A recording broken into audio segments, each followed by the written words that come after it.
Bonjour à tous, un nouvel épisode dans le dossier du projet éolien de la Buissière-sur-Ouche. Une centaine de personnes a répondu présent hier après-midi à un nouvel appel à protester contre ce projet de parc éolien qui doit voir le jour en pleine zone Natura 2000. Un projet qui devra voir le défrichement d'une dizaine d'hectares mais qui ne date pas d'hier. Il a été relancé en avril dernier lorsque la Cour administrative d'appel de Lyon a annulé un arrêté qui retoquait le projet de parc éolien.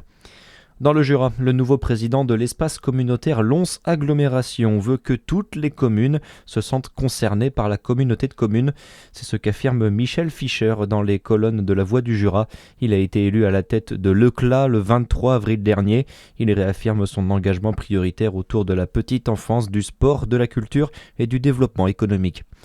En Bourgogne-Franche-Comté, près d'un tiers des papillons seraient menacés de disparition. Une information qui ressort d'une étude réalisée par le Conservatoire botanique de la région. Une étude menée pendant 10 ans sur les 131 espèces du territoire. 300 000 données ont été recueillies. 30% sont menacés à l'échelle régionale contre seulement 6% à l'échelle nationale. La dégradation des milieux humides en serait la grande cause. Dans le reste de l'actualité, des milliers de personnes attendues dans le Gers cet après-midi.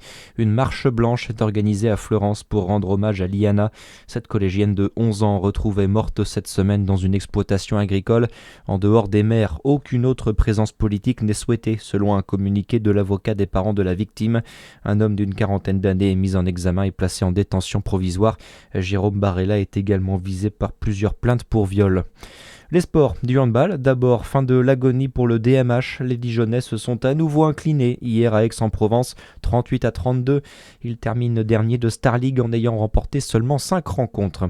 Et puis en tennis, après le titre de la jeune Mira Andreeva hier chez les dames à Roland-Garros, place à la finale messieurs. L'Italien Flavio Cobolli face à l'Allemand Alexander Zverev. Très bon début de journée sur Fréquence Plus.